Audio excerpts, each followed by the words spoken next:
right, everybody, we are here with day 2 of the Division 2 at Gamescom. The first day's panel went over stuff like crossplay, the Central Park DLC, all of that. This one is called March into the Future, so we're curious to see what kind of things they may announce. The only confirmed thing that's going to be here is the Division 2 survivors, hence the artwork that we're looking at. But I want to hear, before we switch over, final predictions. What do you think we're going to hear about survivors? And do you think they're going to tease anything else beyond that for the future? Final prediction, Division 8 announced. Y'all are taking it too far. I hope a hint from Division 3. Coping here, but a Division 3 teaser would be insane. Survivors releasing in March based off the panel title. That's my prediction.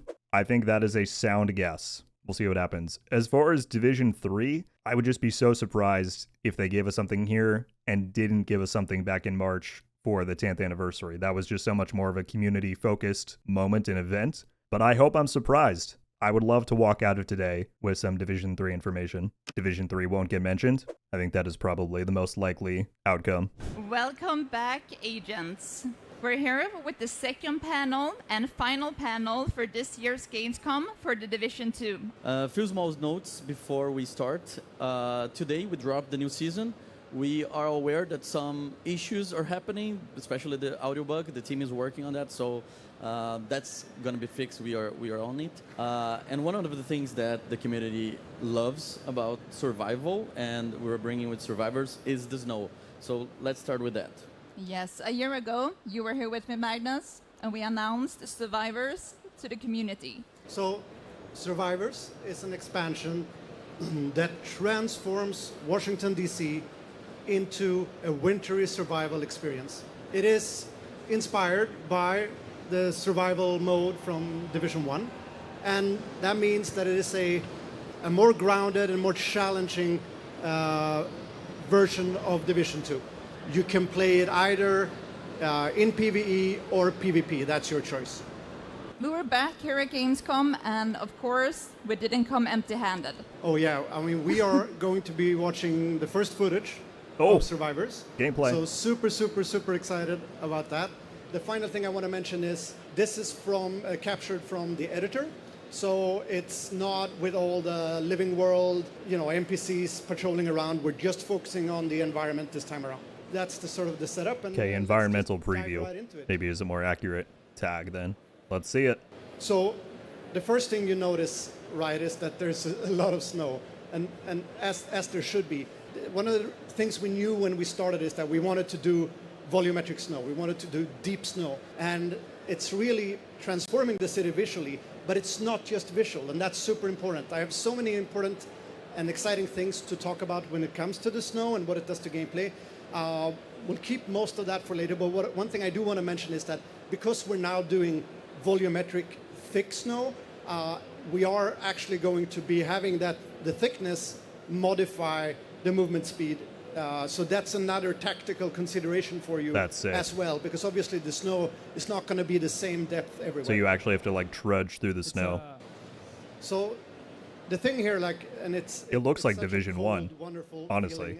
Let's have a look at the next one. Oh, I know this place. I've seen it a few times.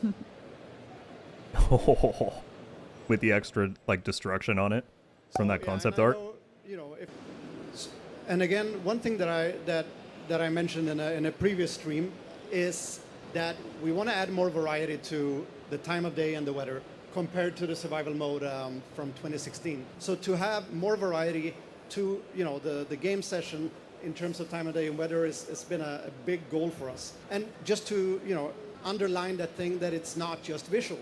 The time of day impacts the temperature. It is colder at night, so the survival challenge is bigger. But on the upside, the NPC's vision range in Survivors goes down at night. So what happened that made Survivors to become something bigger than just a game mode? Bigger than just a game mode. First of all, it was all about expanding. It was all about making bigger, better in every possible direction. So it was about adding that variety. It was adding replayability. What can we do with the session?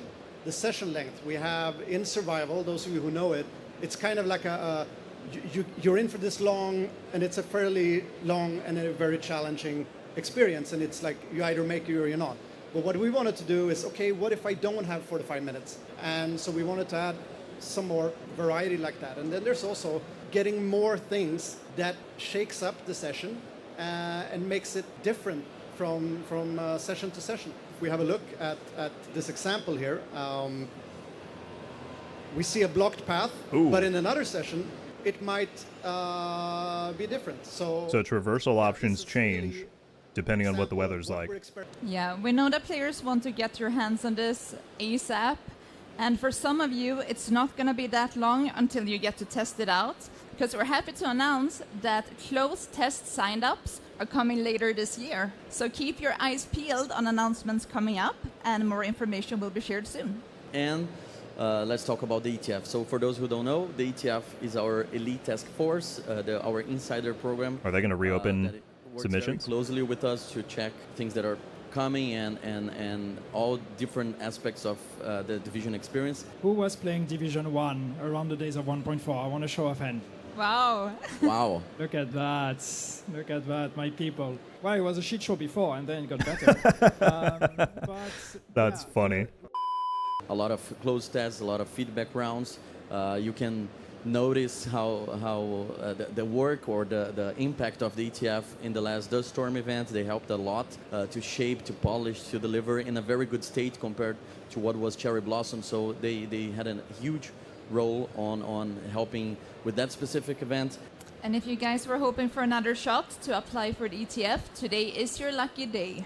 We are opening its gates once more, so we're looking for passionate players, like the guys have talked about, not just the most experienced ones. So if it sounds like you, give it a shot and apply. And for clarity, the closed test sign-up that we discussed before, if you're an ETF member, you have a secured spot for this. Okay. So we talked about the future, looking at survivors and about building that future together with the community.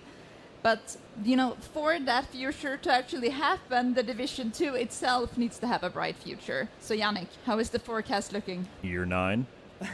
Well, it's looking great. I mean, we are not slowing down. We have no plans on slowing down anytime soon. And I think what's year 8 proven so far is that there is a real appetite. Like there is a whole bunch of people out there. We have our people who still play the game and that have been with us for so long, but there's a lot of people out there that are interested, that are looking for a home, that are trying to see what is the game I'm going to be invested with.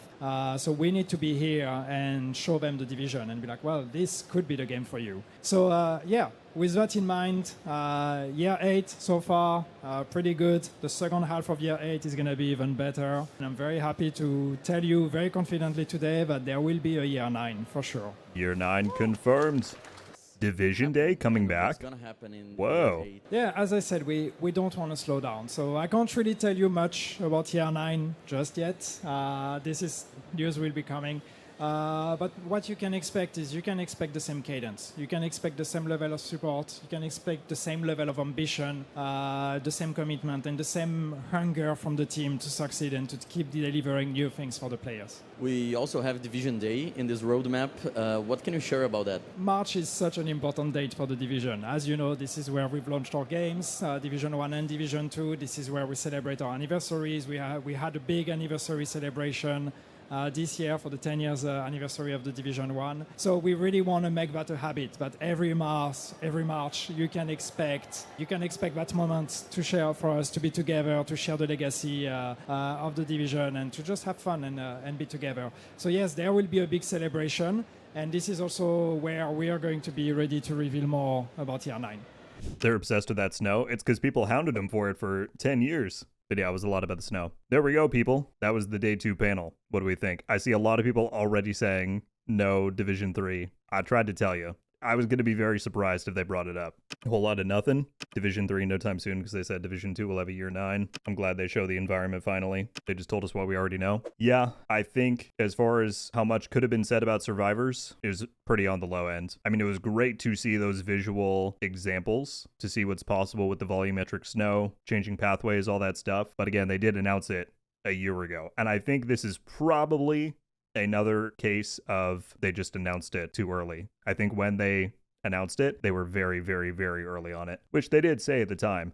But that means that here we are a year later, and they still can't quite show as much as people probably want to say. They said it's bigger than a game mode now. True. But without giving too much details on what that means, right? And I think that's probably what people were the most interested in hearing about. With the support the game is getting and the communication going on, it's giving me a lot more patience and understanding. Fortunately, I think that is kind of the silver lining, is we know that lack of information is not due to lack of things happening, right? We know there's a season 4 coming where they're doing supposedly some big stuff. They just confirmed today year 9 with a similar level of ambition to year 8.